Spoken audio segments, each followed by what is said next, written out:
والصلاة والسلام على سيد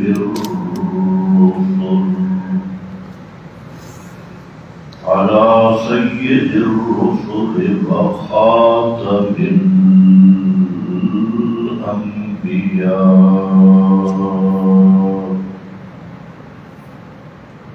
أما بعد فأعوذ بالله من الشيطان الرجيم.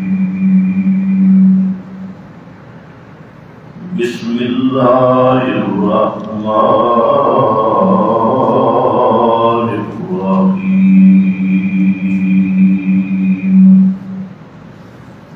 وكلوا مما رزقكم الله حلالا طيبا. سبحان ربك رب العزة عما يصفون وسلام على المرسلين والحمد لله رب العالمين.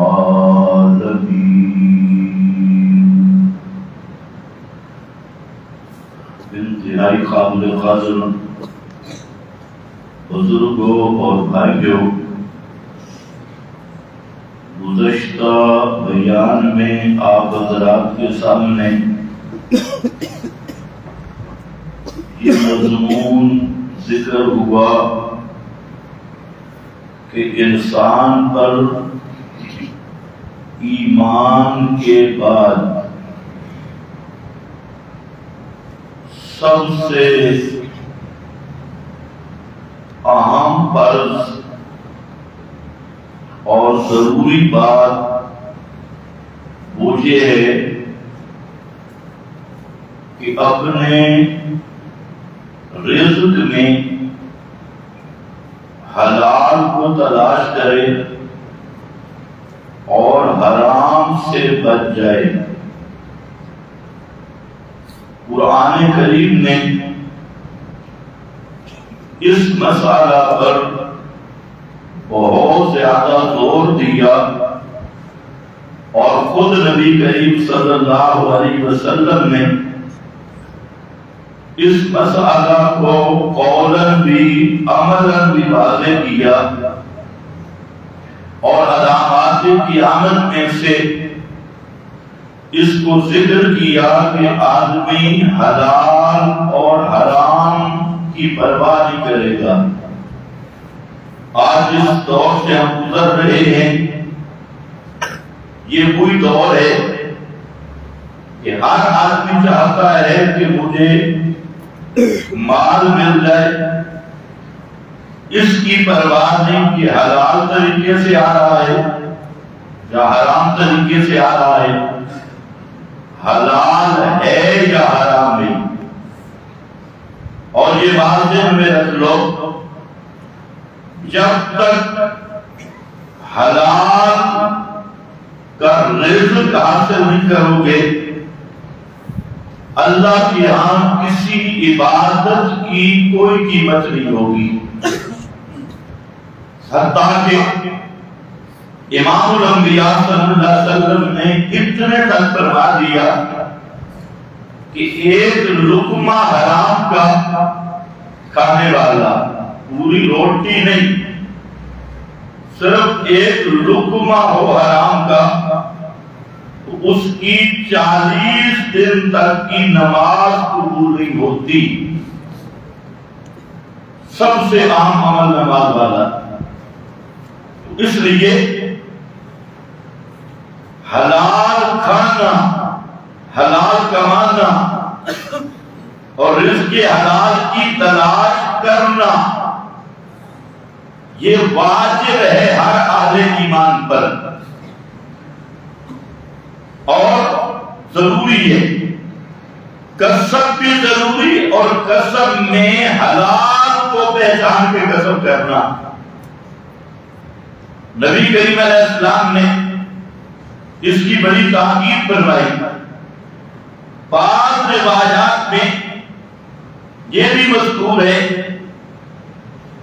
کہ ایک صحابی نے آپ کے سامنے شکوہ کیا کہ میرے پاس کوئی چیز نہیں، میں کیا کروں؟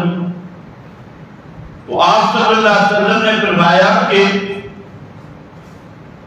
جو چیز بھی ہے آپ کے پاس استعمال کی وہ بتا دیں۔ تو اس نے کہا کہ ایک جھول میرے پاس ہے جو اونٹوں پہ ڈالی جاتی ہے، جھول، وہ میرے پاس ہے۔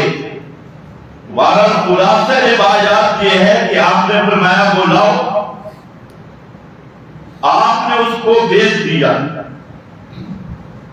بیچ کر ایک حصہ اس کی ضرورت میں رکھا، دوسرا اس کو دیا کہ یہ لے اور اس سے لکڑی کا کاروبار کر، جنگل کی لکڑی کا، اور اتنے دن تک، 15 دن تھے یا جتنے دن، اتنے دن تک مجھے نظر نہ آنا، میں تجھے نہ دیکھوں، کاروبار کا۔ وہ مقررہ دن جب ختم ہوئے تو آیا، تو آپ صلی اللہ علیہ وسلم نے پوچھا کیا ہوا؟ تو اس نے ذکر کیا کہ میرے پاس 10 دینار ہو گئے اس کاروبار کی وجہ سے۔ تو آپ نے فرمایا یہ ہے حلال کی کمائی، رزق کی حلال۔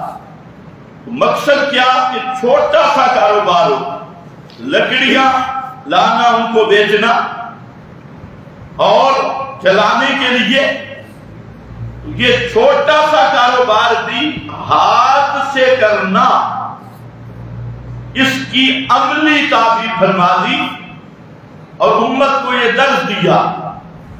ایک تو کماؤ، فارغ نہ رہو، فارغ بیٹھے رہو گھروں میں، سستی کا شکار پڑے ہیں کہ کوئی چیز نہیں، جی فلاں چیز نہیں، نہیں۔ لا رحمانیت فی الاسلام، اور اس میں ان کا بھی رد کیا جو کہتے ہیں ہم ذکر، اذکار اور عبادات میں پڑے رہیں گے، ہمیں کمائی کی ضرورت نہیں، تسبیح پھیریں گے اور رزق آسمان سے آئے گا۔ یہ بھی ایک جہالت ہے۔ تو نبی کریم علیہ السلام نے جو تعلیم دی امت کو، یہ عین فطرت کے مطابق ہے، عقل و فطرت کا تقاضا ہے۔ تو ہر آدمی پر کسب حلال یہ فرض ہے، حلال روزی کی تلاش کرنا یہ فرض ہے، اور یہ اسباب میں سے ہے۔ توکل اس چیز کا نام نہیں کہ ہاتھ پہ ہاتھ دھرے بیٹھ جاؤ۔ حضرت فاروق اعظم نے یہی پوچھا تھا اور عجیب سوال کیا تھا کہ اونٹ کا گھٹنا باندھ کر چھوڑ دوں تو توکل ہے، یا ویسے آزاد کر دوں اور توکل کروں؟ تو آپ نے فرمایا نہیں، اونٹ کا گھٹنا باندھو اور پھر اللہ پہ بھروسہ رکھو، یعنی اسباب کو استعمال کرو۔ اس کا اللہ نے تمہیں اختیار دیا، کسب کا اختیار دیا، اور پھر اللہ کے محبوب نے ترغیب دی کہ حلال کمانے والا یہ اللہ کا حبیب ہے، حبیب اللہ، اور حلال کی تجارت کرنے والا دکاندار جو سچ بولتا ہے اور صحیح کاروبار کرتا ہے۔ تو نبی کریم علیہ السلام نے فرمایا قیامت کے دن اللہ ایسے دکاندار اور تاجر کو انبیاء، صدیقین اور شہداء کے ساتھ اٹھائے گا۔ یہ صرف تسبیح پھیرنا عبادت نہیں، صرف نفلیں پڑھنا عبادت نہیں۔ اگر صحیح نیت سے دکان پہ بیٹھا ہے اور حلال رزق کی تلاش میں بیٹھا ہے، اور اس نیت سے کہ میں رزق حلال اپنے بچوں کو بھی کھلاؤں گا، بیوی کو بھی کھلاؤں گا، اور اللہ کے راستے میں خرچ بھی کروں گا، یہ بیٹھا دکان پہ ہے، اور یہ دکان پہ بیٹھنا نوافل سے بھی افضل ہے، ذکر سے بھی افضل ہے، تنہا منفردن عبادت سے بھی افضل ہے، کیونکہ یہ بھی ایک دین کے کام میں لگا ہوئے اور شرعی حکم کو پورا کر رہا ہے۔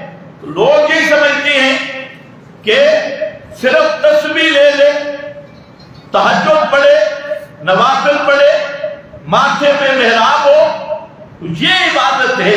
حالانکہ سب سے بڑی عبادت رزق حلال کی تلاش ہے، اور رزق حلال کو حاصل کرنا ہے، حرام سے بچنا ہے، اور اس سے بڑی عبادت کوئی بھی نہیں۔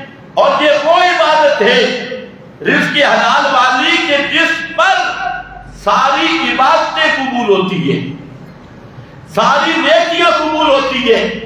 ایک آدمی حرام کھانے والا تہجد پڑھے، اس کو کیا ثواب؟ حرام کھانے والا صبح سے لے کے شام تک وہ عبادت کرتا رہے، روزہ رکھے، ذکر اذکار کرے، اس کی عبادت کی کوئی قیمت نہیں ہوگی۔ عبادت کی قیمت بنے گی رزق کے حلال حاصل کرنے پر۔ خیر، اس پر تو کتاب و سنت کا پورا مضمون ہے، مقصد تو صرف ایک مسئلے کی نشاندہی کرنا ہے۔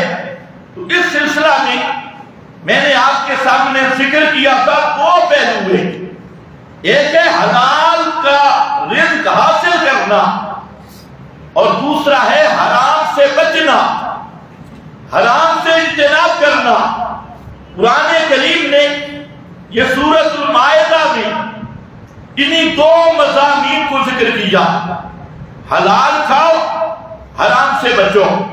فرمایا وَكُلُوا مِمَّا رَزَقَكُمُ اللَّهُ، کھاؤ اس سے کہ رزق دیا۔ کھاؤ کا مطلب صرف کھانا نہیں، استعمال کرنا، لینا، جس میں کھانا بھی ہے۔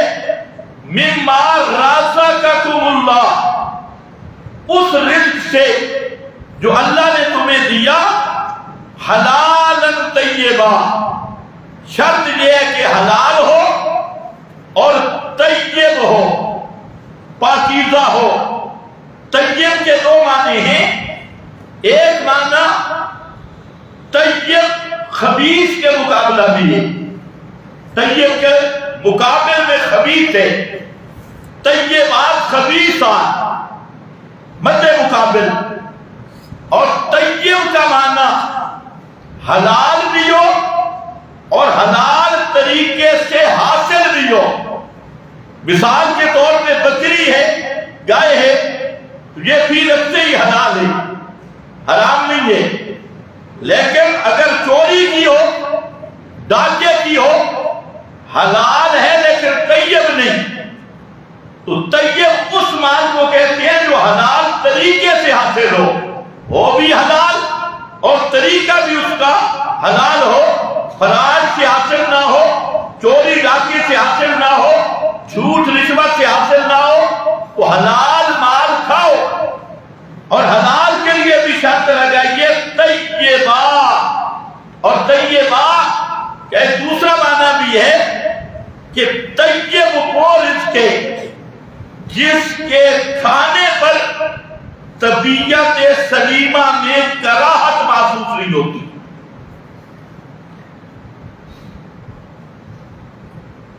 یحرم علیکم الخبائث،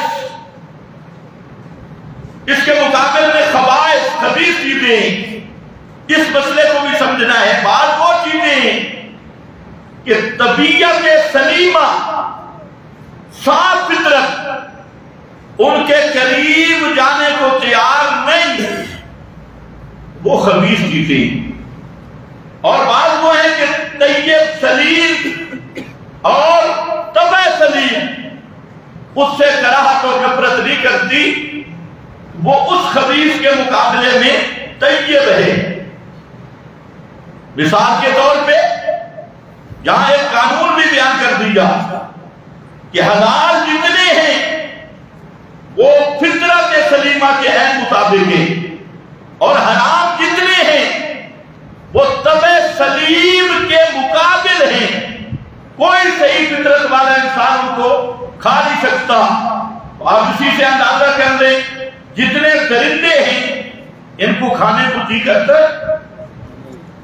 درندے کھا لو، بلی کھا لو، گیدڑ، لومڑ، تبا سلیم ہو، نہیں۔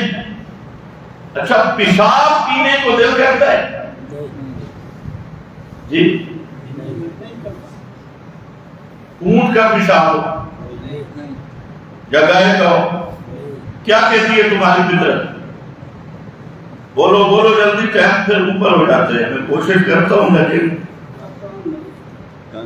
کوئی آدمی آپ نے ہاتھ کھڑا کرے جو کہے کہ پیشاب پینا یہ فطرت کے مطابق نہیں۔ تمہارے ایسے بھائی بھی موجود ہیں جو کہتے ہیں اونٹ کا پیشاب پینا جائز ہے، کبھی سنا ہے؟ اونٹ کا پیشاب پینا، واہ تیری فطرت بڑا طیب مال ہے۔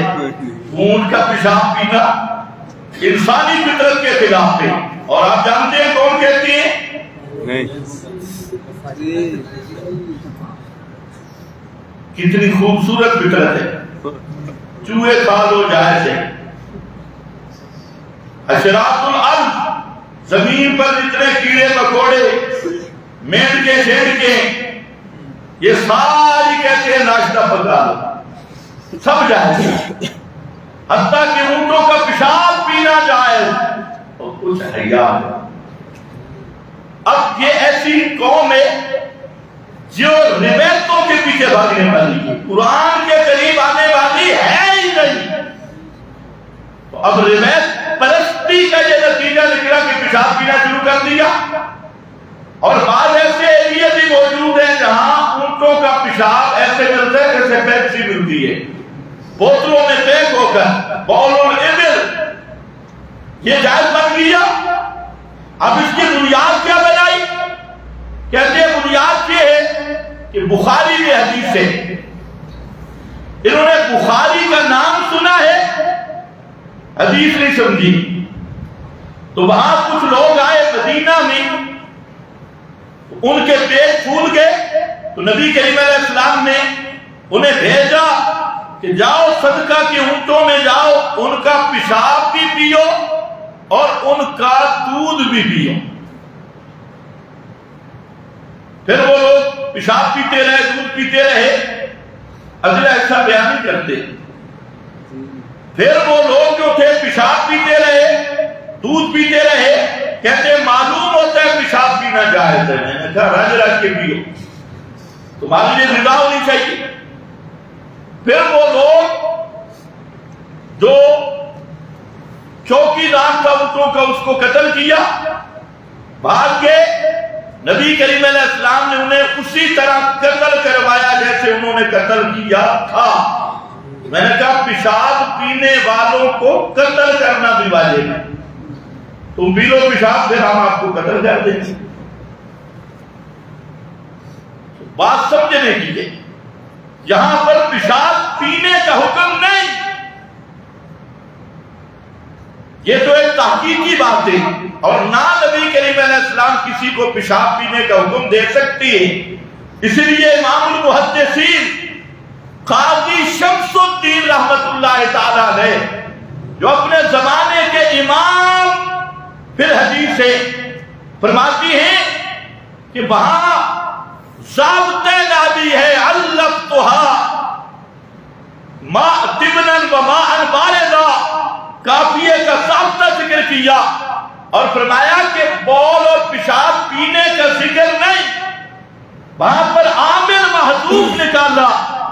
لیکن یار لوگ کافیہ کیا جانے، انہوں نے تو پہلے ساری بخاری شریف پڑھنی ہوتی ہے، نہ صرف، نہ نام، نہ گرامر، نہ کچھ، پہلے دن ہی اٹھاؤ جی بخاری اٹھاؤ، تو جب بغیر پڑھے لکھے آدمی بخاری اٹھاتا ہے تو پھر اس طرح رنگ لگاتا ہے کہ پیشاب پینا شروع کر دیتے ہیں۔ میں نے کہا پھر تو باعمر ہے، ہر اہل حدیث کے لیے پیشاب کم از کم ایک دفعہ پینا واجب ہے، ورنہ وہ اہل حدیث بن ہی نہیں سکتا۔ تو خیر قرآن مقدس کہتا ہے حلال طیبہ، بھئی یہ پیشاب یہ حلال طیب نہیں، پیغمبر کریم نے ہر خبیث چیز کو حرام بتلا بتلایا ہے اور اللہ کے حکم سے بتلایا. تو خیر بہرحال میں کہہ رہا ہوں کلوا مما رزقکم اللہ حلالا طیبا. اللہ نے حکم دیا لوگو کھاؤ اللہ کے رزق سے، لیکن دو شرطیں ہیں، ایک حلال ہو اور دوسرا طیب ہو. فرمایا فاتقوا اللہ، اللہ سے ڈرتے رہو، الذی انتم بہ مؤمنون، اور جس کے ساتھ تم ایمان رکھتے ہو اس سے ڈرو، حرام سے بچو، حلال کھاؤ. اب اس میں کئی سکے آپ کے سامنے میں نے ذکر کی. یا ایھا الذین آمنوا اس آیت کے بعد درمیان میں قسم کا مسئلہ ذکر کیا. یا ایھا الذین آمنوا، اے ایمان والو، انما الخمر والمیسر، میں نے ذکر کیا اور بات کی تھی کہ شراب حرام، جوا اور جوئے کی ہر قسم حرام، انصاب غیر اللہ کے تھانوں کی ہر چیز جو غیر اللہ کے تقرب کے لیے ہے اس کو قرآن نے حرام کہا. والازلام، فال، پانسے، تیروں سے قسمت معلوم کرنا، انگوٹھوں پہ حساب کرنا، لکیروں سے حساب کرنا، چرخوں میں حساب کرنا، بوتلوں میں جنوں سے حساب کرنا، یہ ازلام، یہ سب جہلیت کے اعمال ہے. اور اس پر جو کمائی ہے عامر صاحب کی وہ بھی کیا ہے؟ حرام. فرمایا رجسن من عمل الشیطان، رجسن نری گندگی ہے اور شیطان کے عمل میں سے ہے. من عمل الشیطان فاجتنبوہ، بچ جاؤ ان چیزوں سے، شراب سے بچو، ہر نشہ آور چیز، نشہ آور کی حد جو عقل کو مغلوب کر دے، جس میں تمیز ختم ہو جائے، ہر وہ چیز، ہر شراب، اس سے بچو، ہر جوئے سے بچو، ہر غیر اللہ کے نام کے تقرب سے بچو، اور ہر اس دہشت گرد فرارٹی عامل سے بچو جو لوگوں کے ایمانوں پہ ڈاکہ مار رہا ہے اور کاہن بنا ہوا ہے اور ساحر بنا ہوا ہے. اس کی مٹھائیاں، اس کو مال دینا اور اس کو چیزیں دینا یا اس سے لینا، اس سے بچ جاؤ. فرمایا رجسن، یہ سب کے سب رجس ہیں. دو لفظ ہیں قرآن، ایک ہے رجس، ایک ہے نجس. رجس دوسرے مقام پر ذکر کیا خنزیر کے بارے میں، انہو رجسن، کہ خنزیر رجس ہے، یعنی بے جمیع اجزائی ہی حرام ہے. خنزیر وہ جانور ہے جس کا کوئی جز حلال نہیں. رجسن، اس کی ہر چیز حرام ہے. اور جہاں پر بھی فرمایا رجسن، شراب ہو، جوا ہو، انصاب ہو، پانسے ہوں، ان کی بھی بے جمیع اجزائی ہی یہ حرام ہے. ان کی بھی کوئی چیز جائز نہیں اور کسی تعبیر سے جائز نہیں. فرمایا فاجتنبوہ، بچ جاؤ اس سے، لعلکم تفلحون، تاکہ تم کامیاب ہو جاؤ اور جہنم سے بچ جاؤ. آگے ان کی وجہ بیان کی، انما یرید الشیطان ان یوقع بینکم، شیطان کا ارادہ یہ ہے کہ وہ ڈال دے تمہارے درمیان العداوۃ والبغضاء، دشمنی اور بغض، فی الخمر والمیسر، شراب میں اور جوا میں، وَيَصُدَّكُمْ عَنْ ذِكْرِ اللَّهِ، اور تمہیں اللہ کی یاد سے روک دے، وَعَنِ الصَّلَاةِ، اور نماز سے تمہیں روک دے. فَهَلْ أَنْتُمْ مُنْتَهُونَ، کیا تم ہو بچنے والے؟ ان چیزوں سے رکو گے، یعنی رک جاؤ، اگر ایمان والے ہو تو رک جاؤ. فَهَلْ أَنْتُمْ مُنْتَهُونَ، جہاں وجہ بھی بیان کی کہ سود، یہ خمر، شراب اور جوا یہ وہ ہے کہ شیطان کی ایجاد، شیطان کے اس سے مقصد ہے کہ تمہاری آپس میں دشمنیاں ہوں۔ جب شراب پیے گا گالم گلوچ دے گا، لڑائی کرے گا، ماں بہن بیٹی کی تمیز نہیں رہے گی، جوا کھیلے گا تو جوا باز جواری، وہ اس کو اپنی ماں بہن بیٹی بیوی کا کوئی خیال نہیں، وہ جوئے کی مستی میں سب کو بیچنے کے لیے تیار ہے، اور اسے جوئے کے وہ سامان چاہیے۔ تو فرمایا یہ وہ چیزیں ہیں جو تمہاری جماعت کو خراب کرے گی، تمہارے درمیان دشمنی عداوت کا سبب بن جائے گی، اس لیے ان چیزوں سے بچ جاؤ۔ آگے پھر ذکر کیا، اور دوسرا اب ذکر اللہ۔ حافظ ابن کثیر نے یہ جملہ لکھا تو بڑے مفسر ہے، فرماتے ہیں ہر وہ کام، ہر وہ چیز جو نماز سے روک رہی ہے، جو ذکر اللہ سے، اللہ کی یاد سے روک رہی ہے، وہ بھی اس جوا کے حکم میں داخل ہے، چاہے وہ کرکٹ ہو، چاہے اس طرح کی اور کوئی شیطنت ہو، جو بھی اللہ کے ذکر نماز سے حائل بن رہی ہے، رکاوٹ بن رہی ہے، وہ اسی میسر اور جوئے کا فرض ہے، اس سے اللہ نے حکم دیا تانے ہو، بچ جاؤ اس سے تاکہ تم کامیاب ہو، اگر اس سے نہیں بچو گے تو کامیاب ہو سکتے نہیں۔ یہ وہ بات حرام۔ ایک اور حرام اللہ نے ذکر کیا، وہ سورۃ النساء میں، اور بڑے عجیب رنگ میں۔ سورۃ النساء میں بھی یہی مضمون ہے، حلال کھاؤ، حرام سے بچو، ظلم نہ کرو۔ یہاں پر فرمایا ان الذین یاکلون اموال الیتامی ظلما انما یاکلون فی بطونہم نارا۔ اور حرام کی قسم ذکر کی کہ وہ لوگ جو یتیموں کا مال کھاتی، ان الذین یاکلون اموال الیتامی، یتیموں کا مال کھاتی ہیں، وہ کون ہیں؟ ظلم کرتے ہوئے، انما یاکلون فی بطونہم نارا، فرمایا وہ اپنے پیٹوں کو آگ سے بھر رہی ہے، وہ آگ جمع کر رہی ہے اپنے پیٹوں میں۔ سیصلون سعیرا، عنقریب وہ جہنم میں داخل ہوں گے اور جلانے والی آگ میں داخل ہوں گے۔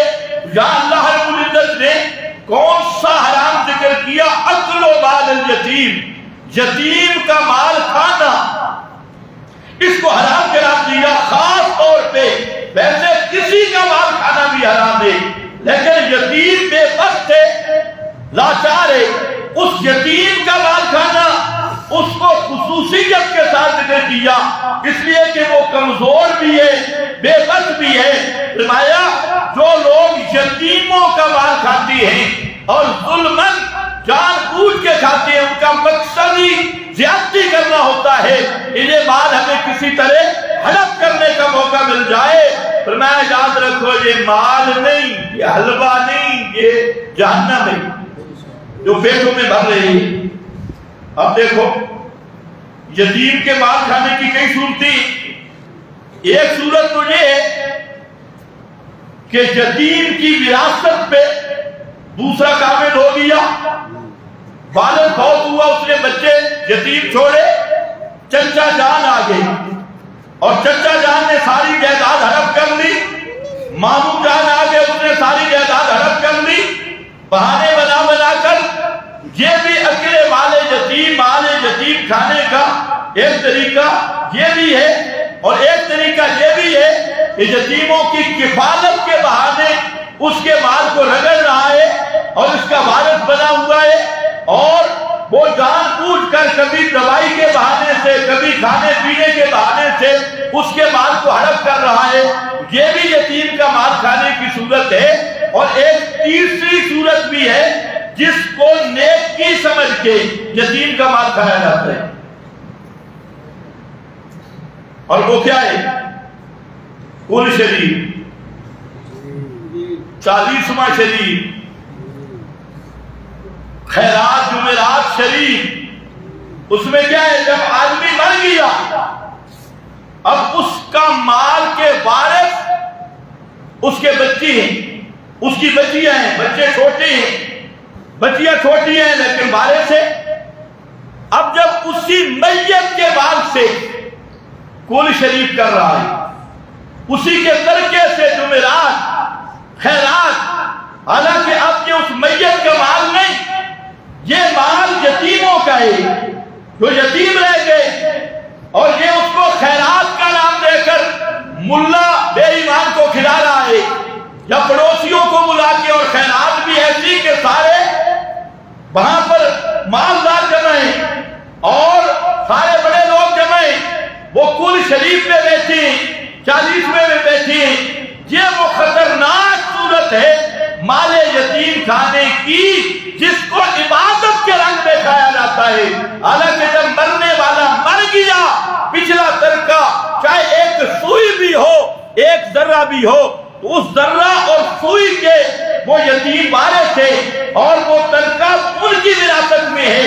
اس کو کس نے حق دیا کہ اس مردے کا مال اور میت کے مال سے ختم بنا رہا ہے، اس کے مال سے جمعرات کرا رہا ہے، اس کے مال سے 40ویں کرا رہا ہے، اور اس کو ثواب سمجھ رہا ہے؟ تو یہ سب سے بدترین صورت ہے مال یتیم کو ہڑپ کرنے کی۔ ایسا نہیں ہوتا ہمارے معاشرہ، مرنے والا مر گیا، 10 لاکھ کا کل شریف ہے، اب یہ 10 لاکھ کون لایا؟ اسی میت کے ترکہ سے۔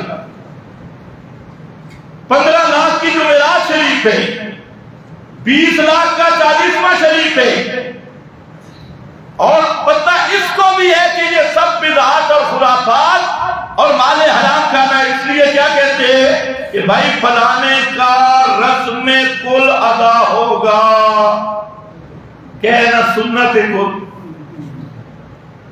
رسم کل خانی ہے، یہ سنت کل خانی کہتے ہیں، خود کہتے ہیں رسم کل، خود بتا رہا ہے یہ دین نہیں ہے، یہ بے ایمانی ہے، یہ مال کھانے کا طریقہ ہے۔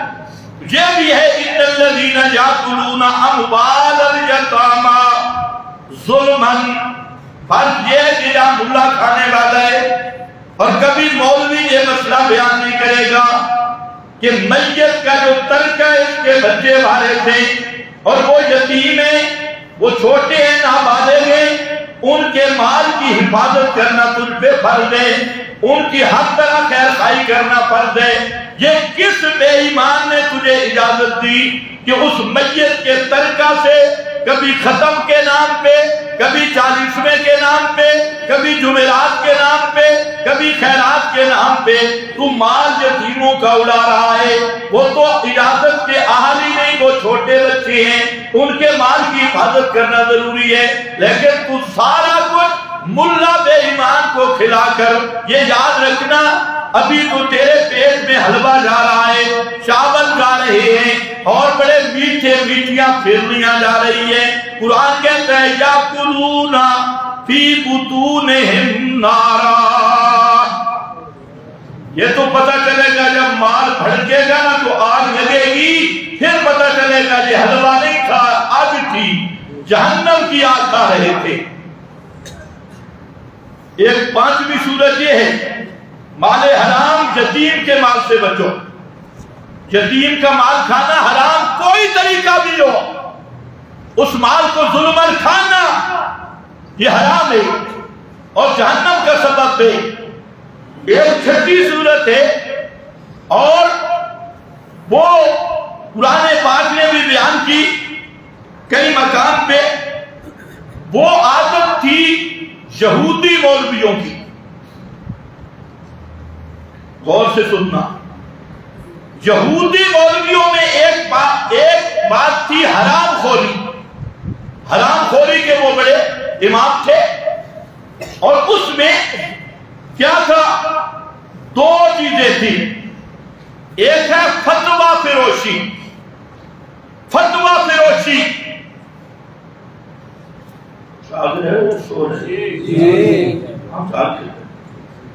فتویٰ فروشی یہ کس کی عادت تھی؟ تم بھی بولو نا، مجھے کہتے ہیں بڑا سخت ہے، تم بھی سارے سخت بن جاؤ۔ کس کی عادت تھی؟ یہودی مولوی فتویٰ فروش، فتویٰ فروش۔ یہ یہودیوں کی بات کر رہا ہوں جو پیور یہودی تھے۔ قرآن پاک نے ان کی یہ عادت بیان کی، اس کے 3 عنوان رکھے۔ ایک عنوان یہ کہ وہ مسئلہ بیچا کرتے تھے، فتویٰ بیچا کرتے تھے کہ کسی نے مسئلہ پوچھا کہ یہ مسئلہ کیسے، وہ کہتے ہیں اتنے 1000 روپیہ مجھے دے دے، مسئلہ تیرے حق میں ہوگا۔ پورے غور سے سننا ہے، یہ عادت کس کی تھی؟ آج کی امت میں بھی ہے، اور یہ بھی اس حرام میں سے ہے جس کو قرآن پاک نے اکل السحت قرار دیا۔ خالص حرام اور سحت، مسئلہ بیچنا، فتویٰ بیچنا کہ اتنے پیسے دے۔ آج بھی ایسے ملا موجود ہیں 3 طلاقیں دے کے آتے ہیں، اور مولوی صاحب کہتے ہیں جہاں اسلام آباد میں ایسے ملا موجود ہیں جن کو میں جانتا ہوں، بڑے بڑے مفتی کہلوانے والے، آگے سے کہتا ہے کہ میرے مدرسے میں 4 ٹرالیاں 3 ٹرالیاں اینٹوں کی لا دے تو 3 طلاقیں ہدف ہو جائیں۔ 3 ٹرالیاں اینٹوں کی 3 طلاقیں دے۔ یہ ہے فتویٰ بیچنا۔ دوسرا مسئلہ بیچنا، تیسرا مسئلہ چھپانا اور تلبیس کرنا۔ یہ 3 عنوانوں پہ قرآن نے گفتگو کی اور اس امت کے مولویوں کو ڈرایا کہ یہودی حرام خور تھے، وہ مسئلہ بیچتے تھے، فتویٰ بیچتے تھے، مسئلہ چھپاتے، تلبیس کرتے۔ مسئلہ بیچنا تو واضح، فتویٰ بیچنا واضح، پیسے لیتے اور تلبیس کتمان، اس میں ہدایہ لیتے مریدوں سے۔ نذرانے جیسے آج کا پیر ہے تو مرید بنا رہا ہے نذرانے لینے کے لیے، سالانہ نذرانے، یہ نذرانہ بھی وہ نذرانہ بھی، وہ نذرانے لیتے اور اس کی وجہ سے وہ مسئلہ حق کو چھپا لیتے، اس کو بیان نہ کرتے، کیونکہ اگر مسئلہ حق بیان ہو جائے نذرانے بھی ختم، ہدیے بھی ختم، چندے بھی ختم۔ اس کو قرآن نے کہا السحت، کیا کہا؟ میرے حرام خور۔ آج بھی ملا موجود ہے، آج بھی ملا موجود ہے، حرام خور ملا، فتویٰ بیچنے والے ملا، مسئلہ بیچنے والے ملا۔ اس کی ایک مثال تقریر فروش ملا ہے۔ کیا کہا میں نے؟ تقریر فروش ملا، خطابت بیچنے والے خطیب، تقریر فروش ملا۔ ان کا مقصد کیا ہے؟ مسئلہ نہیں بیان کریں گے، کیونکہ اگر مسئلہ بیان کیا تو آئندہ سال انہوں نے نہیں بلانا کہ پڑوسی کہہ رہے تھے بڑا سخت مولوی۔ اس لیے وہ آپ کو تقریر سنائیں گے ایکسنٹ، مسئلے کی طرف توجہ نہ ہو، خطیب کی ایکسنٹ کی طرف توجہ۔ پھر لطیفے، گپے، بھئی لطیفے سننے کے لیے تجھے بلایا تو تجھ سے جو میراثی بھانڈ ہیں ان کو بہتر لطیفے آتی، اور تو لطیفے سنا رہا ہے، ممبر پہ کھڑے ہو کے لطیفے شروع ہے، گپے شروع ہے، اور وہ بھانڈ بنا ہوا ہے، لیکن لوگ اس کا بھانڈ پر نہیں سمجھتے۔ اسے بھی پتا ہے اگر یہاں مسئلہ بیان کیا تو آئندہ سال والی فیس نہیں ملے گی۔ انہوں نے پورے ڈیری پہ لکھا ہوتا ہے کہ فلانا بھی میرا گاہک ہے، فلانا بھی میرا گاہک ہے، سنہری ڈیریاں اوپر بدھوؤں کے نام لکھے ہوتے ہیں کہ فلانا بدھو بھی میرا جلسہ کرواتا ہے، فلانا بدھو بھی فلانا جگہ، فلانا ڈاک خانہ، فلانی جگہ وہاں پر میرا جلسہ ہوگا. اب وہاں آ کر جیسے چودھری صاحب چاہتے ہیں تقریر اس کے مطابق ہوگی, جیسے خان صاحب چاہتے ہیں تقریر اس کے مطابق ہوگی, اور ایسے مسئلہ بیان کریں گے بریلر بھی جائیں گے نا, واہ واہ ایسا مولوی منگوا ہوگا.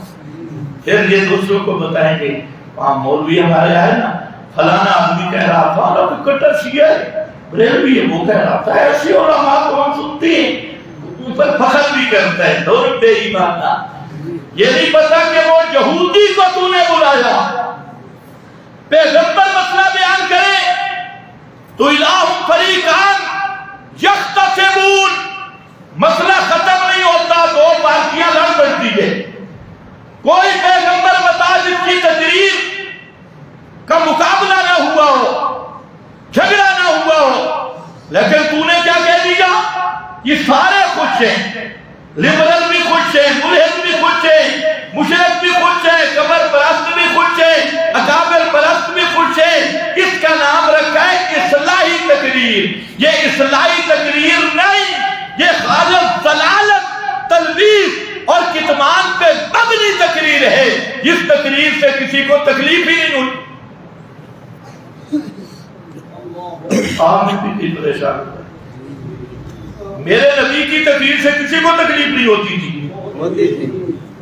پہلی تقریر کی پہلا پتھر چچا صاحب نے مارا, سید نے مارا. سید کون؟ سید ابو لہب. یہ میرے نبی کا چچا ہے, چچا, سکا چچا, سکا چچا. حج کر تو کہہ میرے میں سید جو مرضی کرے, سیدوں کو چھٹی ہے. اس لیے بریلوی طبقہ میں ایک مسئلہ چلا کر ایک دوسرے پہ لگے. ایک بری کہتے ہیں سید جو مرضی کرے وہ بخشا بخشا ہے, کیونکہ سید کہتے ہیں سید کی سین کو بھی سلام, سین کو بھی سلام. ایک عام کارڈ استعمال ہوا, میں نے کہا تم نے قرآن نہیں پڑھا, سید جو مرضی کرے یہ نبی کا چچا ہے ابو لہب, اور قرآن کہتا ہے تبت یدا ابی لہب. جتنی لعنت قرآن نے ابو لہب پہ کی ہے کسی پہ بھی نہیں کی, اور ہے میرے نبی کا چچا. وہ حضرت نوح کا بیٹا ہے, پیغمبر کا بیٹا سید ہونا چاہیے کہ نہیں جی؟ پیغمبر کا بیٹا سید. لیکن قرآن انہو لیس من اہلک انہو عمل غیر صالح, تو اس لیے یاد رکھ سید وہ ہے, سید وہ ہے جو پیغمبر کا متبع ہو, جو پیغمبر کی اتباع چھوڑ دے, وہ خاندان رسول کا ہو, وہ کبھی سید نہیں. اس کو قرآن نے کہا انہو لیس من اہلک, اس کی سیادت بھی ختم اور نسبی فخر بھی ختم. بے شک لڑائی ہوئی. اور پھر مزے کی بات ہے, کہتے ہیں سید جہنم میں جا نہیں سکتا. کیا بات ہے. مولانا احمد رضا نے لکھا تو ایک سین کو سلام کرتا ہے نا, اس نے دو سینوں والے سید کے بارے میں لکھا. دو سینوں والا سید سمجھ تھی, سارا سید, سارا سید, دو سینے آ گئی. تمہیں ایک سین والا, ادھر دو سینے. احمد رضا خان نے فتویٰ دیا کہ جو سارا سید کو کافر نہ کہے وہ بھی کافر ہے. اب کدھر بھی تیرا قانون؟ یہ تو احمد رضا خان کا فتویٰ ہے. خیر ہمارے ہاں بھی یہ نسب پرستی چل پڑی ہے. یہ فلانا کون ہے جی؟ یہ سید ہے. اگر سید سے سارا کوئی ماں نے کپڑے اتار دے وے تابیخ ہے. پیغمبر کی اتباع چھوڑ دے, سنت چھوڑ دے تب بھی تھی, پیغمبر کا مشن چھوڑ دے تب بھی تھی. یہی بات ہے بھائی, جو پیغمبر کی اولاد میں سے ہے اس پر تو زیادہ حق ہے پیغمبر کی اتباع کرنا, اور جو پیغمبر کریم کے دین کو چھوڑ دے وہ سید کہلائے تب بھی لانتی ہے، جو خان کہلائے تب بھی لانتی ہے۔ سیادت قائم رہتی ہے محمد مصطفیٰ کا مسئلہ ماننے۔ ابو لہب نے پتھر مارے، تب اللہ کا یا محمد کہا، اللہ نے جواب دیا، تو یہ ایک چل پڑا، یہ تقریر ایسی ہو سارے خوش ہونے چاہیے، کوئی آدمی ناراض نہ ہو، کسی کو کہنا کچھ نہیں۔ یہ تشدد ہو گیا، یہ لہجے کی سختی ہو گئی، یہ زبان کی سختی ہو گئی، اور خود کیا کر رہا ہے؟ یہودیوں والی تلبیس، یہودیوں والا کتمان، مسئلہ حق بیان کرنا یہ مسلمان کے لیے سختی نہیں، یہ سختی اس کو لگتی ہے جس کا دل اور دماغ یہودیوں والا ہے۔ تقریریں بیچنا آج یہی وجہ ہے کہ حق والا مسئلہ نہیں ملے گا، تمہیں خوش کرنے والے مسئلے ملیں گے۔ جیسے آدمی آیا بھی اس کو خوش حال نہیں کرو، اور یہ کسی کو خوش کرنے کے لیے تقریر کرنا، مسئلہ کرنا، یہ بھی ان یہودیوں کی طرح دین فروشی ہے، اور فتویٰ فروشی، مسئلہ فروشی۔ یہاں تک کھلے طور پہ ہم کہتی ہیں کہ آج جو وہ بل پاس کیا انہوں نے، ان شیطان کی نسل نے، جمہوری بچوں نے، طاغوت کے پجاریوں نے جو بل پاس کیا جنس پرستی کا، کہ لڑکا لڑکے کے ساتھ نکاح کر سکتا ہے، لڑکی لڑکی کے ساتھ نکاح کر سکتی ہے، تو میرا سوال یہ ہے، یہ کہاں کے مولانا فضل الرحمان وغیرہ؟ اب یہ کس جماعت کے مولوی ہے؟ ہم جنس پرستی کا بل جو پاس کرنے والے کہتے ہیں ہم احتجاج کریں گے، اور وہ بھی اب کہہ رہی ہیں، اور بل کب سے انہوں نے پاس کیا؟ 2018 سے، اور کہتے ہیں ہمیں پتہ نہیں چل رہا۔ عمران خان کی تو کھانسی کا بھی تمہیں پتہ ہوتا ہے، اور تمہاری اسمبلی میں بل پاس ہوئے، تم نے بل پاس کیا، اور یہ بل کوئی بارو بار دستخط نہیں تھے، اسمبلی کے اندر یہ بل پاس ہوا، اور عبداللہ صاحب کہتے ہیں ہمارے علم میں نہیں تھا کہ چھٹی والے دن پاس کیا ہوگا۔ چھٹی والے دن اسمبلی ہوتی ہے۔ اچھا، اب اگر تجھے پتا چل گیا تو دینی غیرت کا تقاضا ہے، عبداللہ صاحب آج اعلان کر کہ ان جماعتوں سے ہمارا کوئی تعلق نہیں، کر جڑا۔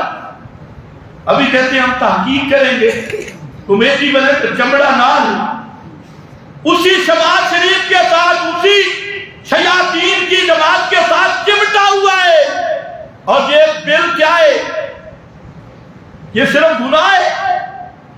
جنہوں نے اس بل کو سمجھ کے پر دستخط کیے، چاہے وہ ایم این اے تھے، ایم پی اے تھے، وزراء تھے، کعبہ کے رب کی قسم وہ سب کے سب مرتد اور کافر ہیں۔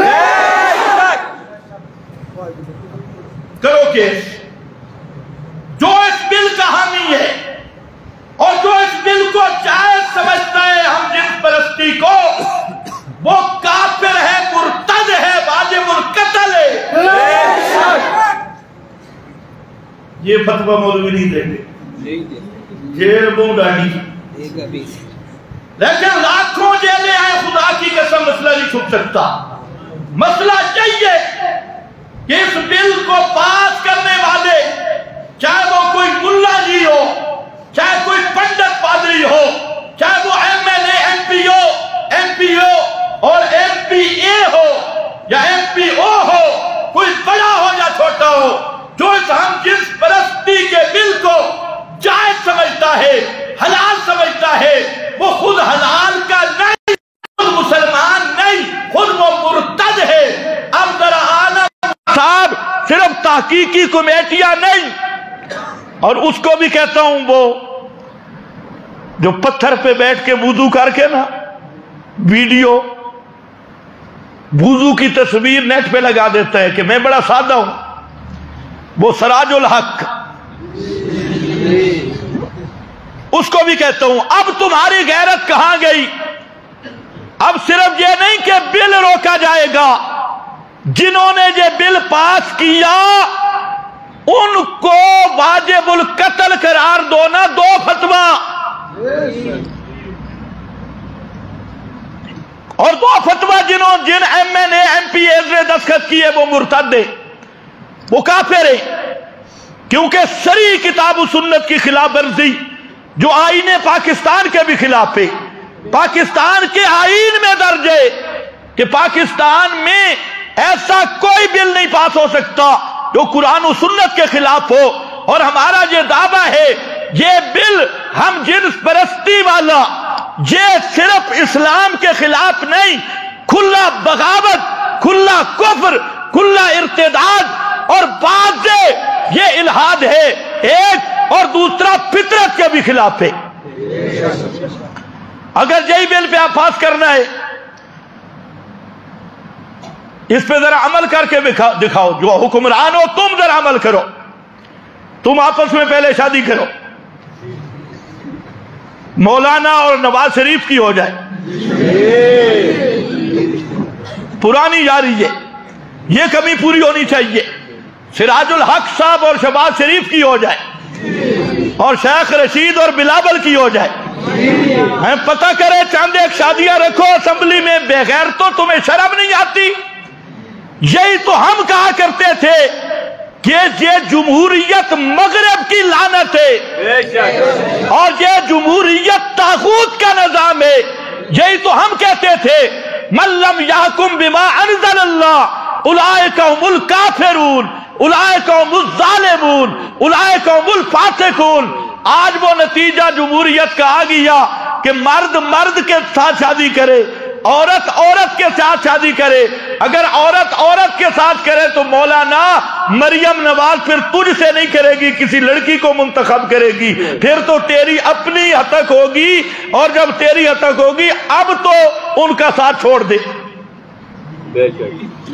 یہ لوگوں کی غیرت ہے، اور یہ وہ سکول اور کالج کی تعلیم کا اثر ہے، پینٹ پتلون کی تعلیم کا اثر ہے، یہ وہ پڑھے لکھے طبقہ ہے کہ جو بل یورپ میں بھی لوگ نام لیتے ہوئے کانپتی ہے، ایسا بے غیرتی اور خنزیر پن پہ مشتمل بل وہ آپ کی اسمبلی میں پیش ہو رہا ہے، ابھی بھی جمہوریت پہ اعتماد رہے گا؟ میں تو کہتا ہوں یہ جمہوریت ننگے ہوں ننگے، اور ان کا اصل تمہارے سامنے آئے کہ طاغوت کے پجاری وہی خنزیر کھانے والے، خنزیر والے فعل کا بل وہ پاس کر کے بیٹھے ہیں۔ مولانا فضل الرحمان سے بھی گزارش ہے خدا کے لیے اگر جمعیت الاسلام علماء اسلام میں کچھ غیرت ہے، کل تم سب سے الگ ہو جاؤ اور سب سے ہٹ جاؤ، پی ڈی ایم جیسی بدماشی کو چھوڑ دو، اور اسی طریقہ سے سراج الحق کو کوئی بھی بلکہ تمام علماء سے گزارش کرتا ہوں کہ یہ صرف آج نہیں بل پاس ہوا، اس طرح کے کفریہ قانون، اس طرح کے طاغوتی قانون یہ اس وقت تک پاس ہوتے رہیں گے جب تک تخت پہ دین محمدی نہیں آتا، جب تک کتاب و سنت کا قانون عدالتوں میں، جب تک کتاب و سنت کو ماننے والے اس ملک کا نظم نہیں سنبھالتے، اور اس ملک کی حکمرانی کتاب و سنت کی نہیں بن سکتی، اس وقت تک یہ مرتدین، ملحدین اور طاغوتی نظام کہ یہ چیلے پورے ملک کو بدنام بھی کریں گے اور کتاب و سنت کے دھجیاں بھی اڑائیں گے۔ اس لیے علماء پہ فرض ہے کہ سب اکٹھے ہو کر ان بے ایمانوں کو حکمرانی کی سیٹوں سے نیچے کر کے شرعی حدود ان پہ جاری کی جائیں، اور جس نے بھی دستخط کیے ایسی تحریک ہونی چاہیے کہ ان ایک ایک کی گردن اڑائی جائے کتاب و سنت کے قانون کے مطابق۔ بے حیائی کی حد ہو گئی کہ جو کام کافر بھی نہیں کر سکے وہ تمہاری اسمبلی کر رہی ہے، اور اس کو کیا کہتی ہے؟ اسلامی جمہوریت۔ یہ اسلامی جمہوریت آ گئی، اور عمل خود کیوں نہیں کرتے بھائی؟